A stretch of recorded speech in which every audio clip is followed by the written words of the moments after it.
Exit poll को अगर हम इतर भी कर दें, क्योंकि कई एग्जिट पोल अलग अलग फिगर दिखा रहे हैं। एक एग्जिट पोल ने तो एनडीए को एज तो दिया है, लेकिन महागठबंधन को 98 से 118 सीट भी दिखा रहा है। लेकिन तमाम जो एनडीए के नेता हैं वो इस बात का बीजेपी बगैर चोरी किए, बगैर धन कुबेर के, बगैर झूठ बोले सरकार कभी नहीं बना सकती। बीजेपी ने तो प्रयास किया ही कि नीतीश की सरकार ना हो, बीजेपी की सरकार हो। तो बीजेपी तो देखिएगा कहां जाएंगे। और अगले बार तो महागठबंधन की सरकार ने सभी एग्जिट पोल बनाया था, 9 सीट से हमको हरा दिया गया। हरियाणा में क्या हुआ था?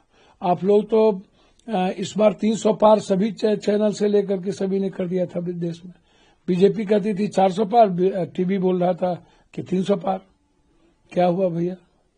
क्या हुआ आज तक? चाणक्य का एक बार के बाद क्या हुआ भैया? ये माध्यम है चोरी करने का। आप ये समझो, एग्जिट पोल के बहाने आप चोरी करते हो। अब महिलाओं के बहाने चोरी करोगे, बोलोगे हमने 40,000 को दे दिया है और महिलाएं हमको वोट दे रही है। आप चोरी करोगे और कहोगे महिलाएं हमको वोट दे रही है, हमको वोट दे दी। 4 लाख महिला ज्यादा वोट दिया है। तो भैया 4 लाख महिला आपके खिलाफ भी तो थी। ममता, आशा, जीविका दीदी आपके खिलाफ थी। आपने आंगनबाड़ी को क्या किया? 300 रुपया बढ़ाया। आपने क्या किया? आपके खिलाफ तो थी। राम जाति की महिलाएं को आप देख लो, आप उठा करके देखो। अच्छा, जाति सच को कहां ले जाओगे आप मुस्लिम महिला को देखो, यादव के महिलाओं को देखो, शर्मा, ततमा, गोरी, निषाद, मला की महिलाओं को देखो। इस बार तो गोरी, निषाद, मला, ततमा, शर्मा, पान सभी समाज के लोग इंडिया गठबंधन के पक्ष में, चाहे वो 40% हो, 30% हो, चाहे कोई 50 है, कोई 80 भी है। राम समाज से तो 80-90 है। तो आप किस आधार पर कह रहे हो वो तो मुझे तो नहीं पता। और उसके बाद जीएनजी यूथ में 79-80 के लगभग परसेंटेज जो यूथ है वो बदलाव चाहते थे। वो बिल्कुल बीपीएससी, एसएससी जो हमारे नेता लगातार लड़ रहे हैं, या जो अत्यंत पिछड़ी जाति की बात हो रही है, अब देखना कल आपको पता चलेगा कि हम कहां हैं और कहां नहीं है। जब बात कर रहे हैं तो मैं आज की ही बात कर रहा हूं कि अब कुछ आज हम माने कि आप लोगों की सरकार बन रही है, इंडिया गठबंधन की सरकार बन रही है, इसके लिए पप्पू यादव जी आश्वस्त है। देखिए, मैं आश्वस्त हूं या न हूं, आज अभी मैं आपसे मुलाकात के बाद तो शुरू हो जाएगी। तो आप इसको देखिए, मैं अगले बार भी 1:30 बजे रात तक काउंटिंग ये लोग ले गए। और फिर मैं कह रहा हूं कि कल सुबह सासाराम में क्या हुआ था? बक्सा ले जाने के लिए क्या लाठीचार्ज करना पड़ा? गलत तरीके से एक ट्रक को भीतर प्रवेश कराया जा रहा था। तो आधार, आप इस आधार को नहीं मान सकते। यह कहना कि फलना पार्टी को इतना परसेंटेज वोट आ जाएगा, कहां से आ जाएगा? 60 लाख वोट उन्हीं को मिल जाएगा। तो बिल्कुल एकदम आप इसको समझ लीजिए कि गलत तरीके से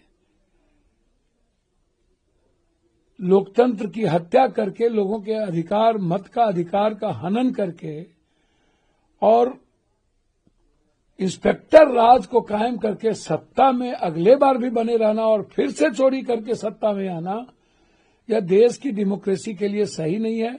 आक्रोश बढ़ेंगे, गुस्सा लोगों में धीरे धीरे बढ़ती जा रही है। और मुझे लगता है कि जो मैं समझ रहा हूं कि एक दिन लोकतंत्र की रक्षा के लिए लोग सड़कों पर ना आ जाए। आखिरी और महत्वपूर्ण सवाल सर, आप जो कह रहे हैं इसका मतलब ये लग रहा है कि आपको एक प्रशासन कहीं ना कहीं जो है गड़बड़ियों के आप आरोप लगा रहे हैं और ये भी मान रहे हैं कि सरकार नहीं बनेगी। अच्छा अमित भाई, कैसे 160-65 की बात करते हैं? हम ये तो मान ही नहीं रहे सरकार नहीं बने। अगले बार तो आप हमको 9 वोट से हरा दिए ना भाई, तो 9 सीट से, ये तो दिख ही रहा है। और सीमांचल, कोसी, मिथिलांचल की स्थिति देख लो आप।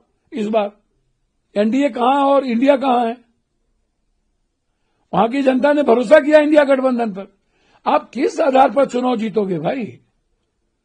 फर्स्ट पोलिंग में 0.3 पॉइंट वोटिंग कम हुई और सेकेंड पोलिंग में 9% वोटिंग ज्यादा हुई, और उसके आधार को आप मान रहे हो महिला। तो कौन कर रहा है? महिला में किशनगंज भी है, अररिया भी है, पूर्णिया भी है, कटिहार भी है, सभी जगह है। और जो ये इलाका है लगभग अत्यंत पिछड़ी जाति, ओबीसी और माइनॉरिटीज का इलाका है। तो मुझे तो भरोसा है कि जनता ने हमें मैंडेट दिया है बदलाव के लिए। अब जनता के अधिकार को ही खत्म कर दे और अमित शाह जी की पुर्जी ही चल जाए, तो ये तो मैं कुछ नहीं कह सकता हूं। लगभग चैनल सट्टा बाजारों किसी हाथ से खेलते रहे या बीजेपी ने सब लगभग एग्जिट पोल वाले लोग जो बैठ करके जो सोशल मीडिया वाले बीजेपी के माल लेकर के भगभग करते रहते हैं, तो ये तो मैं कुछ नहीं कह सकता। आप आश्वस्त हैं कि अगर जनता, मैं आश्वस्त इस बात को लेकर हूं कि जनता में गुस्सा थी, आक्रोश था और वो बदलाव चाहते थे। और जीएनजी जो न्यू जनरेशन है, यूथ है, किसी भी जात का वो बदलाव चाहते थे हो रहा है और मुझे लग रहा है कि आज होना चाहिए।